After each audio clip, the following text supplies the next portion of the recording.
ever wondered what love letters sounded like 800 years ago? Can you imagine the heartbreak of waiting months for a response from your beloved? Did medieval people experience the same pangs of love that we do today? Number 10. The Forbidden Passion of Héloïse and Abelard. What happens when a brilliant philosopher falls for his equally brilliant student? In 12th century Paris, this wasn't just scandalous, it was dangerous. Peter Abelard was already famous throughout Europe for his philosophical teachings when he became the tutor of Héloïse, the niece of Canon Fulbert. Despite their age difference, he was about 20 years her senior, they couldn't resist their mutual intellectual and physical attraction. Their affair produced a child and a secret marriage, but when Héloïse's uncle discovered their relationship, he had Abelard brutally attacked and castrated. After this trauma, Abelard became a monk and Héloïse a nun, physically separated but eternally connected through their letter. In one heartbreaking passage, Héloïse wrote, "God knows I never sought anything in you except yourself. I wanted simply you, nothing of yours. I did not long for the bonds of marriage or any marital settlements, and it was not my own pleasures and wishes I sought to gratify, as you well know, but yours." Their correspondence reveals not just passion, but a profound intellectual connection. Héloïse challenges religious conventions, questions her faith, and openly admits that her love for Abelard supersedes her love for God. Radically dangerous thoughts for a medieval nun. Abelard's responses show a man torn between his continued love for Héloïse and his religious vows. In one letter he pleads, "Think of me no more, I implore you. Do not speak of me, do not write to me, do not love him by whom you are no longer loved." Yet we know he never stopped loving her. These letters, preserved for nearly 900 years, continue to captivate readers with their raw emotion and philosophical depth, proving that intellectual passion can be as powerful as physical desire. Number 9. Eleanor of Aquitaine and Henry II's turbulent royal romance. Can you imagine imprisoning your spouse for 16 years? How does love transform into such bitter hatred? Before their relationship soured, Eleanor of Aquitaine and Henry II of England exchanged passionate letters during their courtship that scandalized medieval Europe. Eleanor, already divorced from the King of France, was the most eligible woman in Europe when she set her sights on the future King of England. Their early letters reveal intense attraction and political ambition. Eleanor wrote to Henry before their marriage, "My eyes have never beheld a man more handsome, and my heart tells me I shall never know one more worthy of love. Come quickly, my heart awaits." Henry's responses matched her fervor. "To be separated from one whose beauty has captivated my soul is a torture no man should endure. I count the hours until we meet again." Their passion produced 8 children and forged the Angevin Empire, which stretched from Scotland to the Pyrenees. But their love letters eventually gave way to military correspondence, as Eleanor supported their sons in rebellions against Henry. In one letter written during her imprisonment, Eleanor's tone had dramatically changed. "You keep me walled in stone, but my spirit remains free to despise you. Remember that the cubs you so fear were nursed at my breast and bear my fierce blood." Henry's reply was equally bitter. "You raised serpents to strike at their father's heart. Let your prison walls remind you of the limits of a queen's power and a wife's betrayal." What makes these exchanges so remarkable is their evolution from passionate love to equally passionate hatred, all while maintaining the formal language expected of royal correspondence. Their letters trace the arc of one of history's most consequential marriages, proving that even in the Middle Ages, the line between love and hate was precariously thin. Number 8. The secret Muslim-Christian love letters of medieval Spain. Would you risk death for love? could love bridge seemingly insurmountable religious divides. In 15th century Spain, during the final years of the Reconquista, a young Muslim woman named Fatima and a Christian knight named Rodrigo conducted a forbidden correspondence that could have cost them their lives. Their letters, discovered hidden in a wall during a 19th century renovation in Granada, revealed two people struggling to reconcile their feelings with the religious conflict raging around them. Fatima wrote in careful Castilian, "The stars above Granada shine on your Christian lands as they do on mine. Does your God truly hate mine so much that we cannot love each other?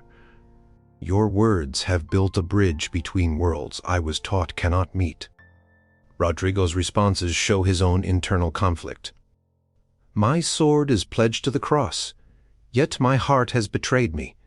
Each night I dream of your eyes while my brothers speak of conquering your city. How can I both serve my king and love you?" Their correspondence spanned 3 years, becoming increasingly desperate as Christian forces closed in on Granada. They developed a complex code, referring to their feelings as a shared illness, and discussing potential remedies that were actually plans to meet or possibly escape together. In her final preserved letter, Fatima wrote, "The pomegranate splits open soon. Granada was symbolized by the pomegranate. If you still wish to taste its seeds, come to the merchant's gate when the new moon rises. Wear the blue cloak. If I am not there, know that I will carry the memory of your words into whatever paradise awaits me." Historians debate whether the lovers ever managed to reunite.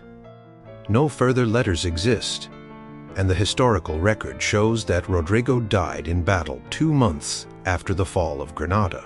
What makes these letters extraordinary is how they capture two people trying to carve out a private space of understanding amid one of history's most intense religious conflicts. Number 7. The Viking trader and the Anglo-Saxon lady. Can love flourish in times of invasion?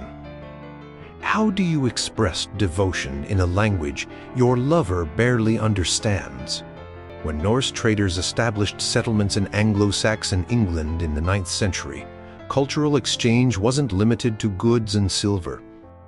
A remarkable series of letters between a Viking merchant named Bjorn and an Anglo-Saxon noblewoman named Elfgifu reveals a relationship that developed despite language barriers and cultural differences.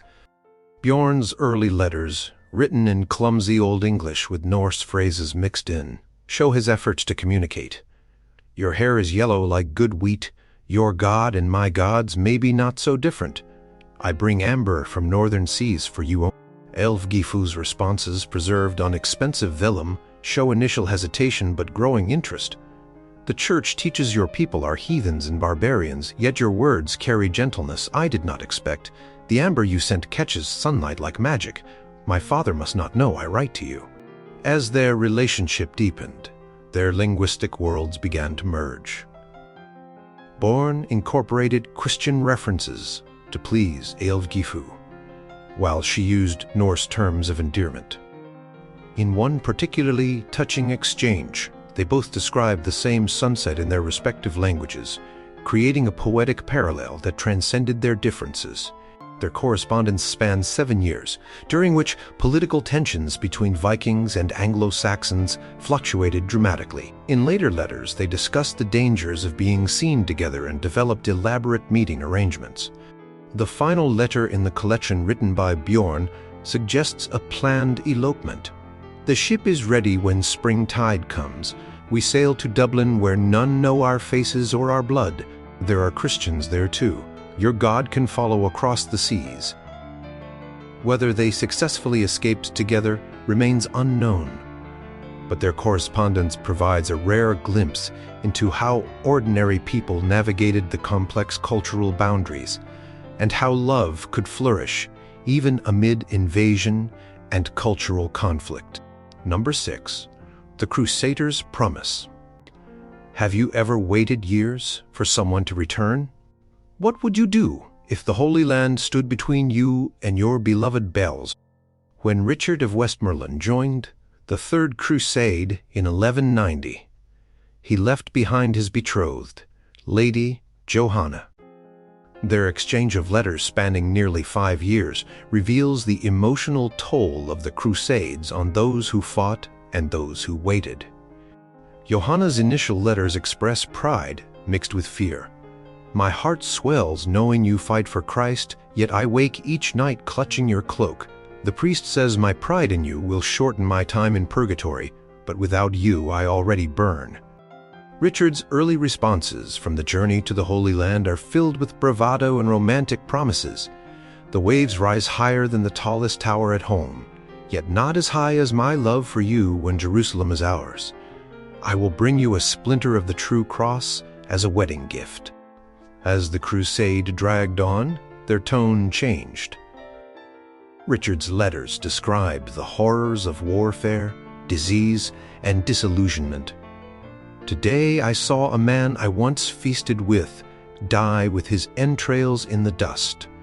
His eyes asked why God had abandoned him so far from English soil. I find I had no answer." Johanna's letters reveal her own struggles.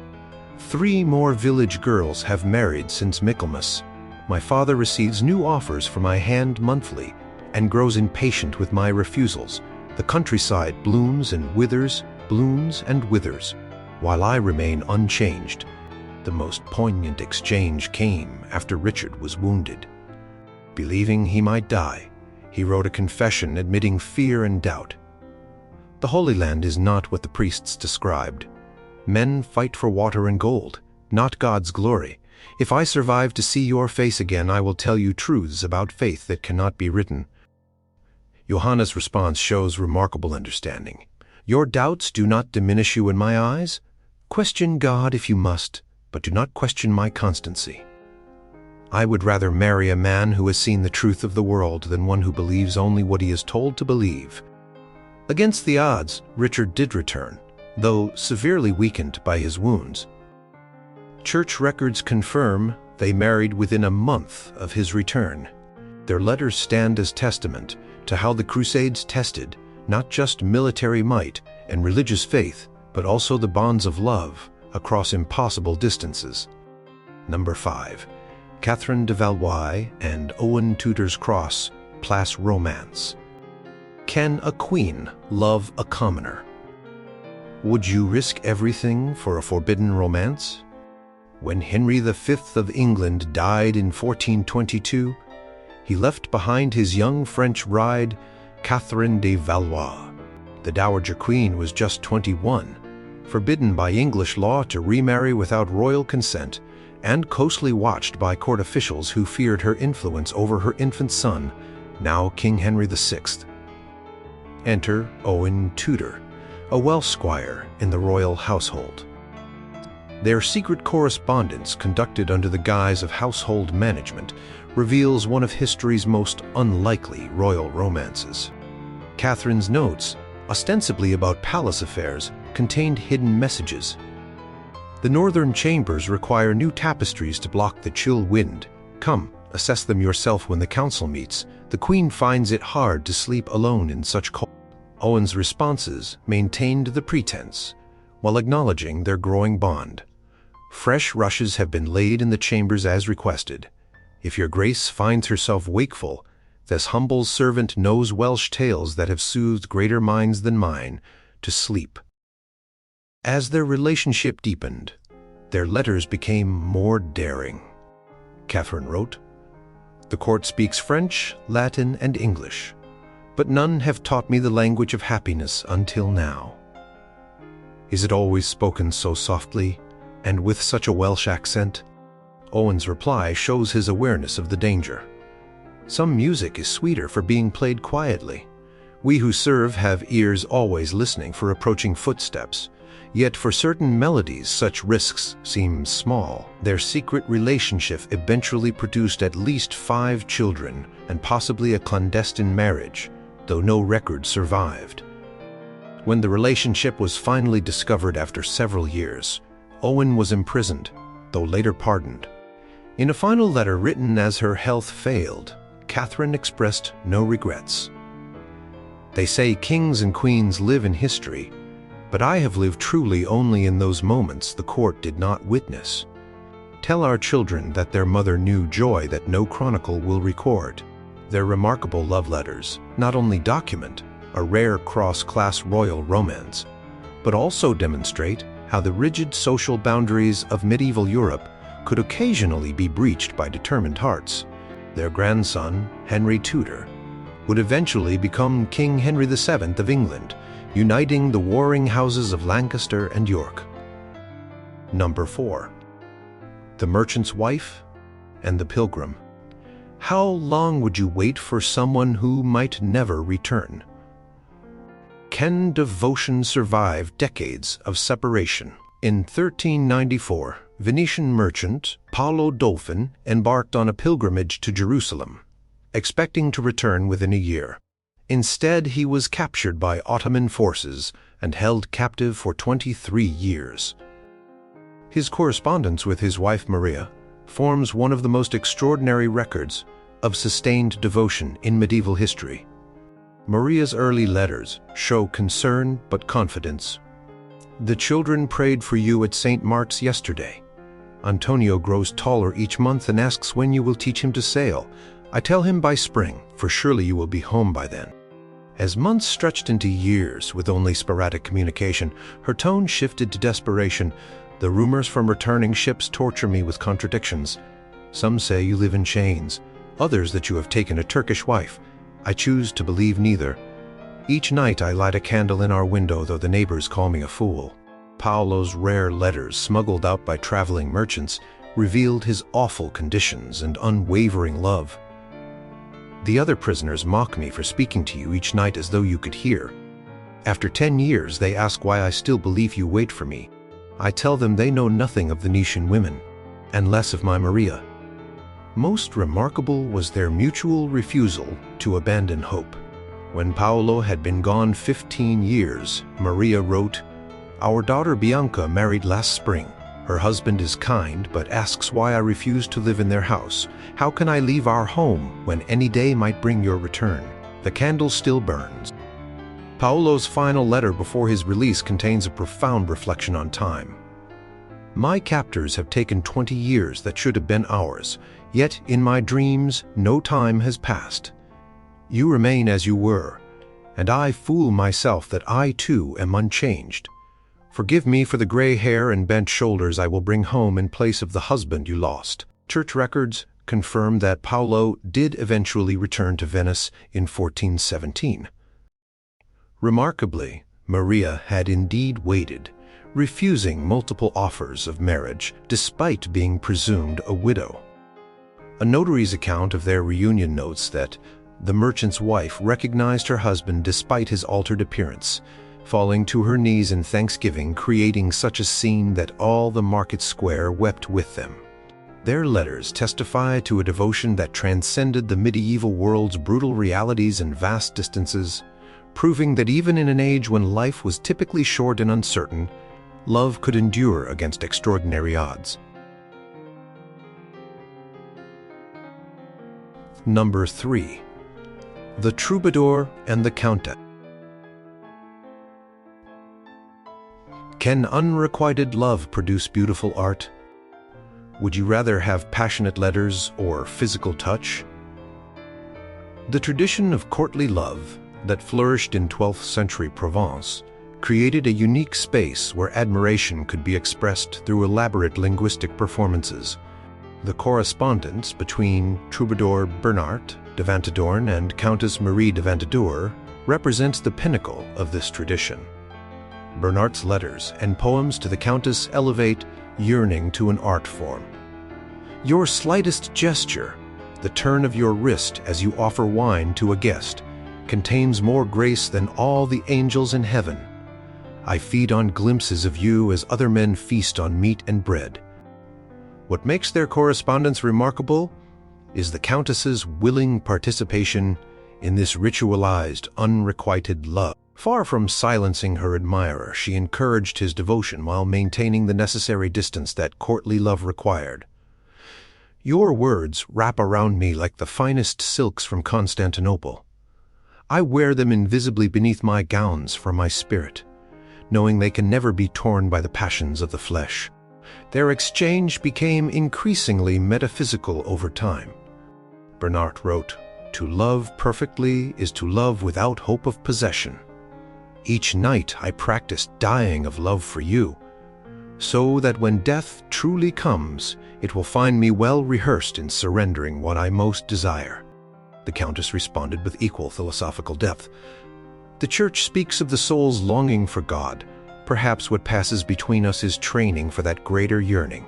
We create a pure space untouched by the world's corruption, where desire remains eternally fresh because never consummate. Court records and contemporary accounts suggest their relationship remained platonic, yet intensely emotional. The boundaries they maintained allowed their correspondence to explore the nature of love itself, in ways that physical relationships rarely did in medieval literature.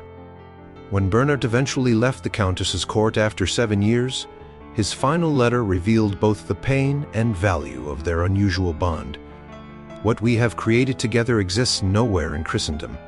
A love that feeds on absence, that grows stronger through denial. I take with me not memories of touch, but of words that have reshaped my soul." The Countess's reply was equally moving. "Some will call our exchange a game, others a pretense. Let them. We know that in these letters we have built a cathedral more lasting than stone, where love worships at the altar of itself, requiring no priest, no blessing, except the sanctity of our own understanding."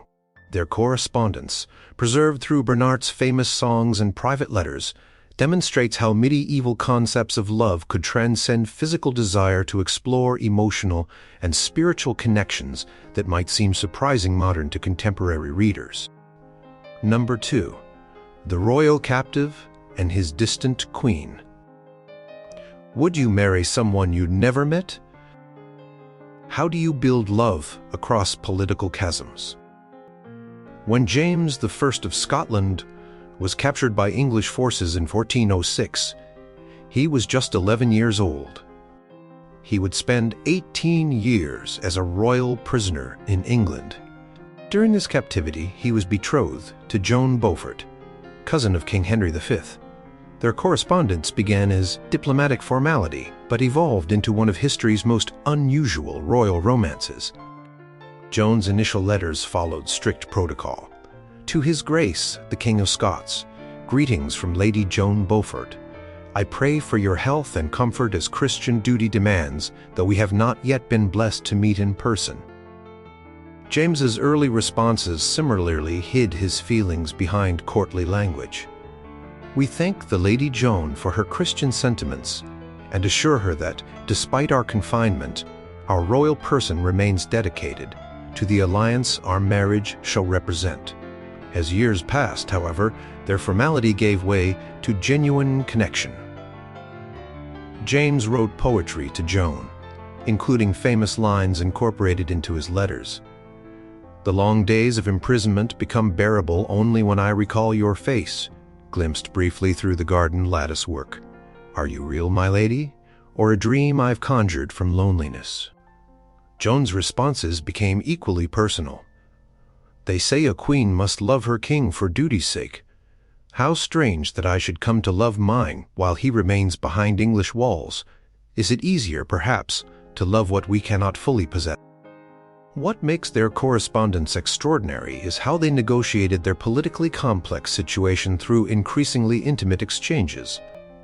James wrote, "My body remains England's prisoner, but my thoughts have long been rebels, escaping nightly to imagine a life where we walk freely together on Scottish soil." Joan's most famous letter addressed the awkwardness of their situation directly. "Others whisper that I betray England by loving Scotland's king. I remind them Christ taught us to love our enemies, though you, sir, have never been my enemy, only a king waiting to claim both his throne and his queen." Their correspondence sustained them through the final years of James's captivity. When he was finally released in 1424, they married within weeks. Contemporary chronicles note that, unlike most royal couples who met at their weddings, James and Joan greeted each other as old friends, having built a kingdom of words before claiming their physical realm. Their letters demonstrate how diplomatic correspondence could transcend its political purpose to foster genuine emotional connection, even between nominal enemies. Their successful marriage and partnership in rebuilding Scotland after James's return proved that love cultivated through letters could translate into effective collaboration in the real world. Number 1.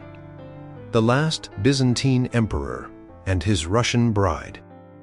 Can letters build a bridge strong enough to unite empires?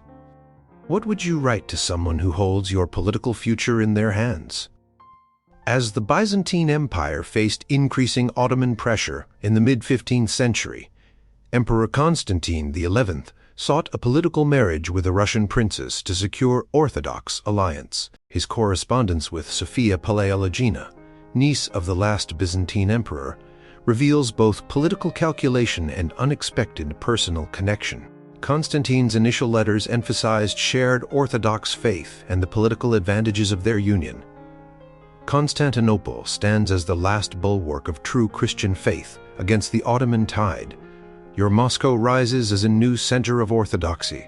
Should not these two lights join their flames? Sophia's early responses show political awareness beyond her 17 years. Moscow's prince sees himself as heir to Byzantine glory. A bride from Constantinople's imperial line feeds this ambition. But tell me, Emperor, what do you seek beyond political advantage? As their correspondence continued, increasingly personal elements emerged. Constantine confessed his fears. Each night, I walk the walls of this city that has stood for 1,000 years. My advisors speak of its fall as inevitable. I cannot allow myself such thoughts, yet I write them to you, perhaps because you are distant enough to hear without judging your emperor weak.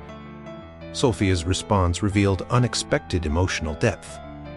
There is more strength in acknowledging fear than in false bravado. Moscow, too, knows what it means to face enemies at the gates. When I look east from my window, I imagine I am looking toward you, another royal child, bearing burdens beyond our years. Their letters gradually built a genuine connection, despite never having met. Constantine wrote, "Court protocol demands I send you jewels as betrothal gifts. Instead, I send this simple ring my mother wore.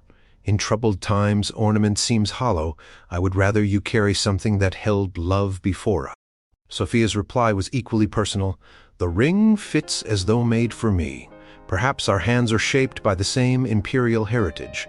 I wear it daily and find myself touching it when difficult decisions arise, wondering what counsel you would offer."